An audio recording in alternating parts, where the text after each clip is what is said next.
Hey everyone, I hope you're all having a fantastic day so far.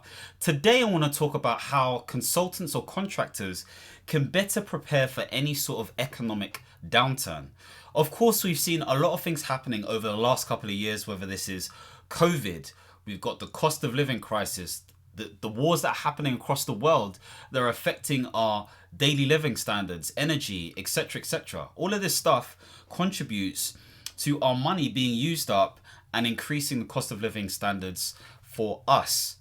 And so we have to be vigilant in terms of how we manage our life in order for us to, again, still get opportunities or at least manage and maintain our livelihoods. So I'm going to talk about a few things that will possibly help. And obviously I have my notes here. So the first thing is reposition yourself as a need to have, not a nice to have. And what that specifically means is, rather than getting yourself into a position where potentially you're quiet quitting or you can't be bothered or whatever it may be, is there a way in which you can really edify and highlight your value? Now, there's a caveat. Of course, when it comes to quiet quitting and stuff, there's a reason why people do this. I've done this myself, so I can't even say it's a bad thing necessarily. But if you're quiet quitting for the sake of the fact that you can't be bothered or there's no point because you've lost hope, then that's different. If you're quiet quitting because of toxic behavior or whatever it may be, that's also a very different thing. So I'm talking more about the former rather than the latter. And so with that in mind, you need to think to yourself, how do I produce value? Number one, are you following a job description or roles and responsibilities that were set upon you? Some people are laughing like, what job description? Me have a job description. I've never seen one in my life. The second thing is potentially, maybe you create one. Maybe you create one for yourself based on what is required from someone typically within your space, okay? Of course, I'm talking about contractors and consultants, you know, whether you're project lead, project manager, program manager, business analyst, X, Y, and Z, but this is also applicable to individuals who are working in a 9 to 5 as well, in permanent employment also, okay? So you can use these tools as well. So the second thing you can start thinking about is, okay, in terms of the stuff I'm actually doing, how do I actually evidence the fact that I've actually done those things? What does that specifically look like? Do you need a recommendation from someone? Do you need a testimonial from someone? Okay, maybe you don't necessarily say it's a testimonial, but do you need to get some sort of writing to confirm that you've actually done a good job? So it shows, you know, maybe on the LinkedIn's or via email or just in some form of writing that you can sort of keep for yourself, okay?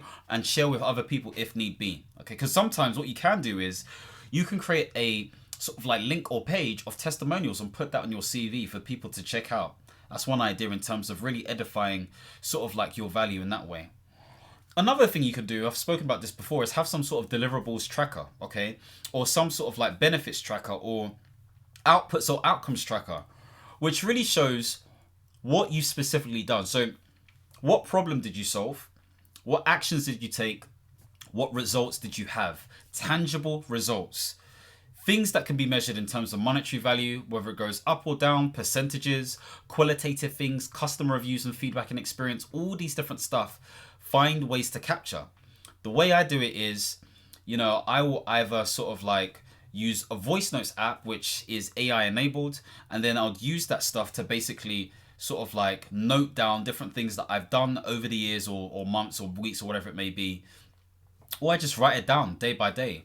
You know, as a consultant or contractor, I use Toggle. This is recommended by one of my consultant directors. And it's a great way for me to highlight what I've done day to day. So it is very high level, but the keywords and stuff will trigger stuff that I've done. And then based on memory and obviously assistance, I can be clear about what I've delivered. Okay. So you have to be clear about that. The other thing is you can ask sort of like your hiring managers or colleagues or whatever it may be, how can you be more useful? How can you be more effective? How can you be more efficient? How can you be somebody who is seen as a need to have, not just a nice to have, okay? So think about all of this stuff and then you put all of this into spaces where you can either pitch, you can sort of like put into your CV, your portfolio, whatever it may be. So really important stuff. So that's the first thing.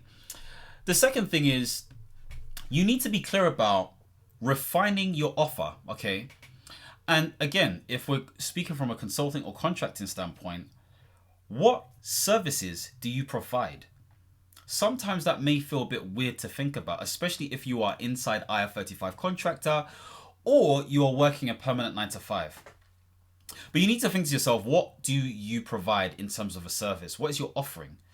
So maybe your offering is, and I'm using me as an example, you provide governance expertise and management, I don't know, frameworks to ensure the effectiveness and efficiency of any digital transformation within a healthcare setting, as an example. So when I say that, the expectation is, okay, this guy knows about governance, maybe he knows about risk management and issue management, maybe he understands how to set up boards and how to run a board meeting or whatever it may be. Okay, from the management side, is he talking about project management, lead, all this kind of stuff, that you get ideas. And of course, the fact that I've spoken around the fact that it's digital transformation within a healthcare space, then it gives you a bit of an idea. Okay, maybe he works with clinical systems, maybe he works with data or research or whatever it may be.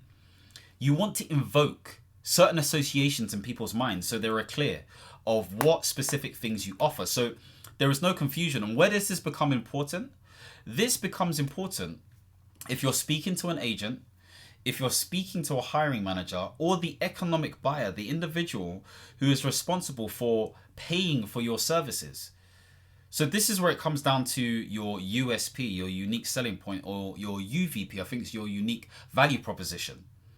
So what allows you to stand out? And that uniqueness is stemmed from what you did before, okay?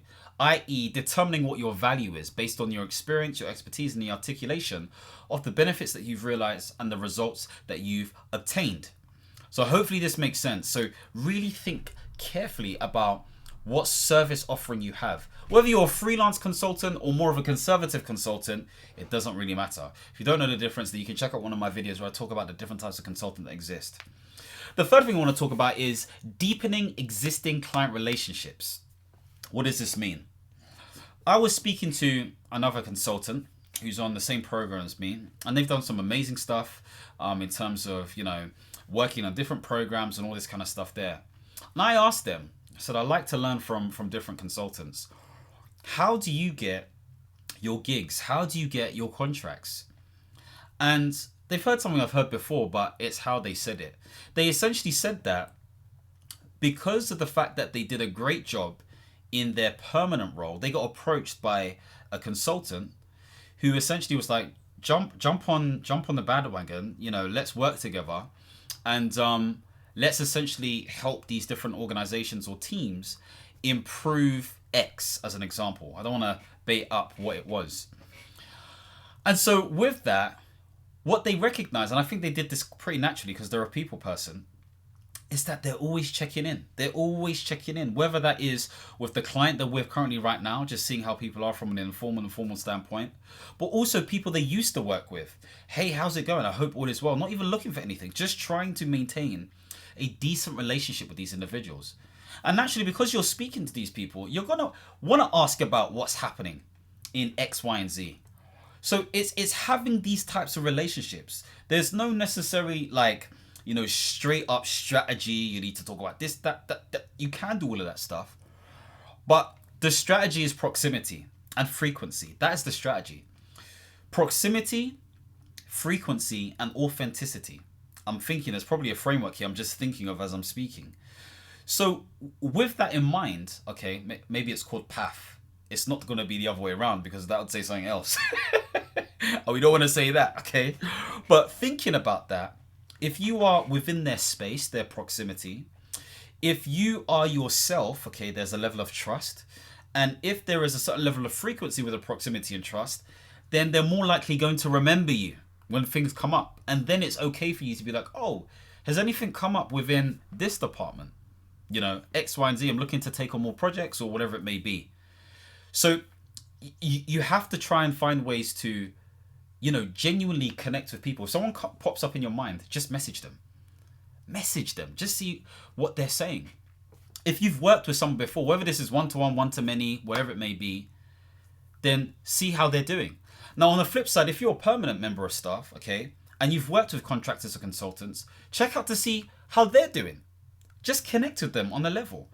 And maybe there may be something there for you because maybe they may educate you in terms of the whole contracting space. or maybe they want to bring you in because they like your expertise. Look, if you're working a permanent 9 to 5 and you're doing something that's outside of IR35 under a limited company, that's okay. Or something via the freelance market, that's okay. So only when you start doing inside IR35 stuff, it gets a bit techie, okay? Well, of course, speak to an accountant when it comes to all of this stuff. So really and truly, you want to sort of like have these genuine conversations, and naturally you're going to get information, okay? You never want to start talking about money and opportunity straight away. You want to see how they're doing. So really leverage existing relationships. On the flip side, the other side to this, and this is dependent upon who you are and who's around your circle. I remember when I was like to my friends, look, I'm looking for this type of work. What are you saying? And I explained to them what I do, my service offering, all that kind of stuff there. They were more likely to help. You know, one person got me involved via sort of like network of advisors to help people who are, you know, startups with venture capital, you know, sort of like invested into their business. Another one, you know, sent me some potential, what's the word? Not clients, not hiring managers, recruiters. That's it. Recruiters that I could check out as well. Like there's a whole bunch of stuff. Okay. So you have to open your mouth as well. So obviously if you've done that once, you can't do it all the time. There has to be a time and place for that. So you have to throw that Hail Mary when it makes sense. Okay. So bear that in mind. Next thing I want to say is you have to strengthen your financial base. This is important. I've been doing this with my wife again. We do this regularly, but we're kind of like resetting stuff. Check your finances. I know some people use things like, I know there was Money Dashboard before. Oh gosh, rest in peace, Money Dashboard. I used to love that thing. There's Money Hub now.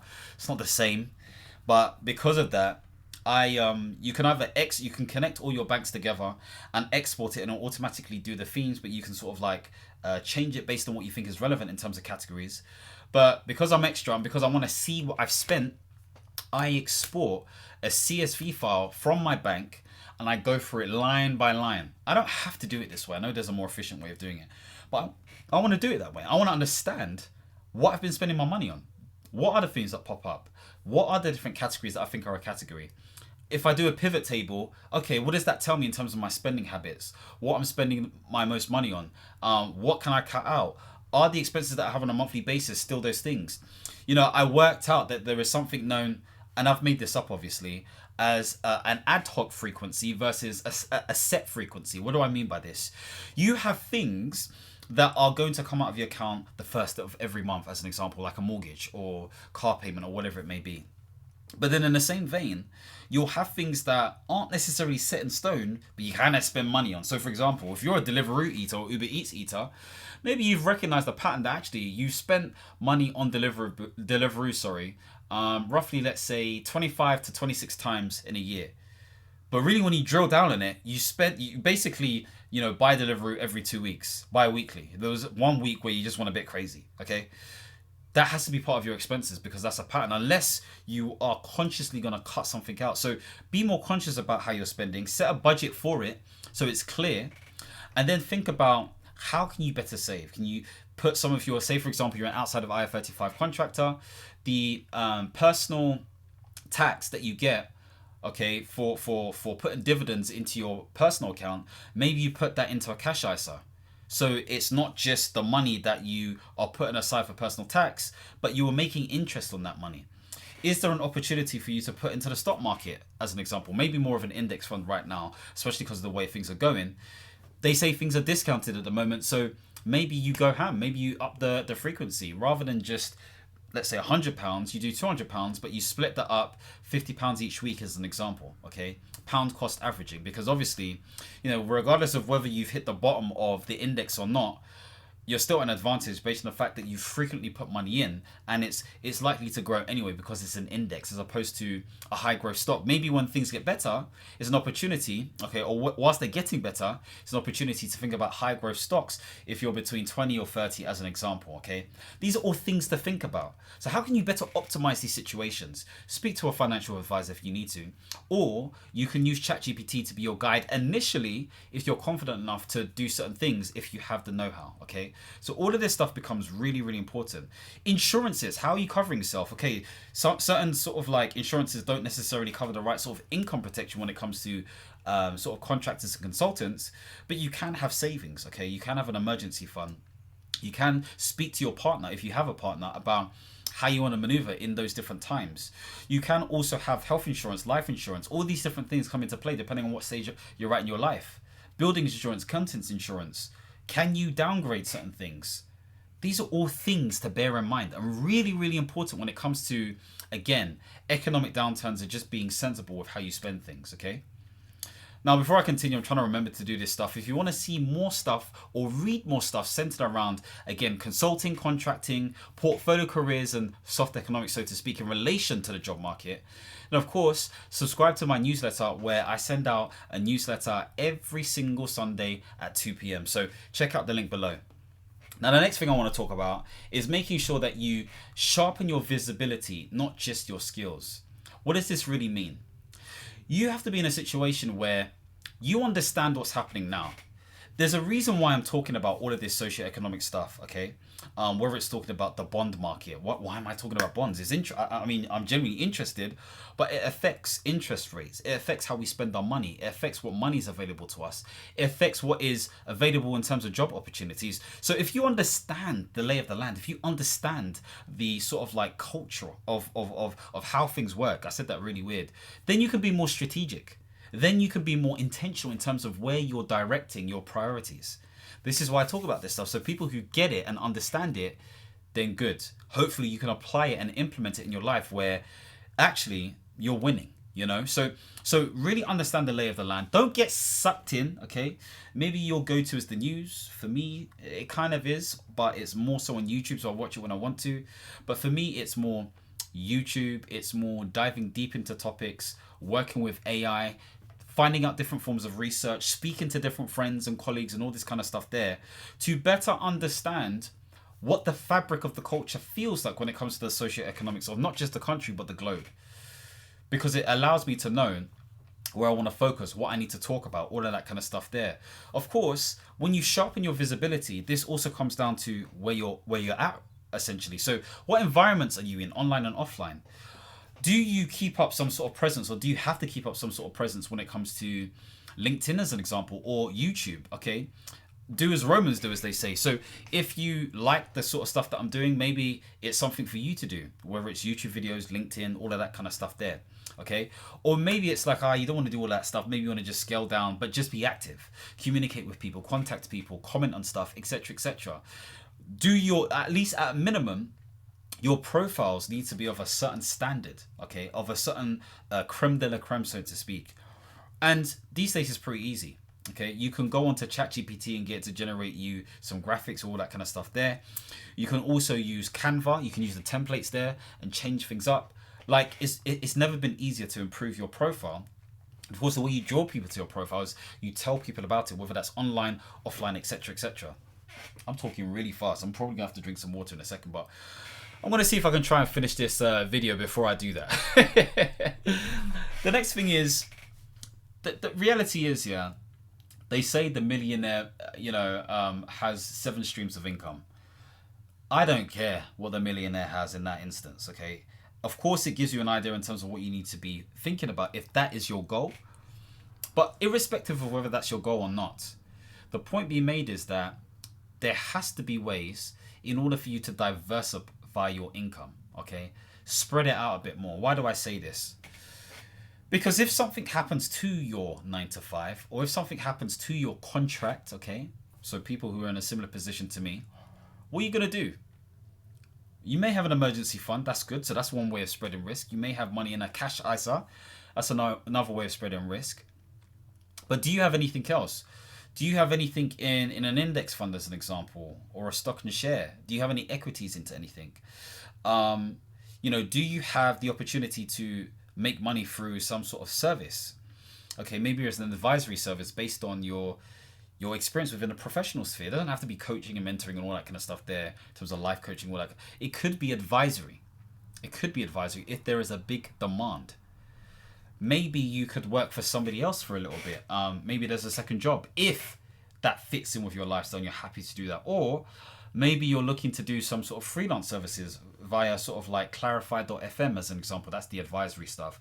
Or Upwork or whatever it may be. Maybe you're utilizing social media You're utilizing social media in order for you to generate income through their ad revenue sort of like streams. So whatever it is, don't underlook it, because there's an opportunity for you to make more money. Not to just take advantage of other people and all that kind of stuff there. No, genuinely provide a good service and or product in order for you to exchange value for money. And if you can keep that up, then great. You may even be able to replace what you're doing to live a more lavish lifestyle if you want to. But let's assume that doesn't happen. It's a great supplementary thing.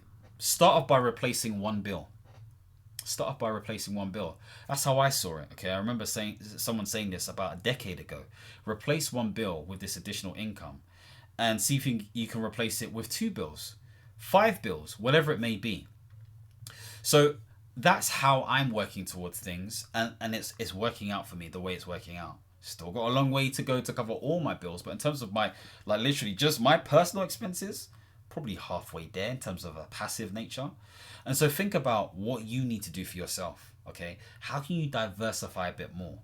Okay, maybe you put yourself in a position where actually you're not actually doing the delivering, but you're finding the opportunities and you're providing those services for different consultants or contractors, whatever it may be. Anyone interested in that stuff, let me know in the comments below, and maybe we could have a conversation as well. Okay, but obviously need to be proven in what you do, etc., etc. Not ready yet, but I like to have ideas. So yeah, comment below if that tickles your fancy, so to speak.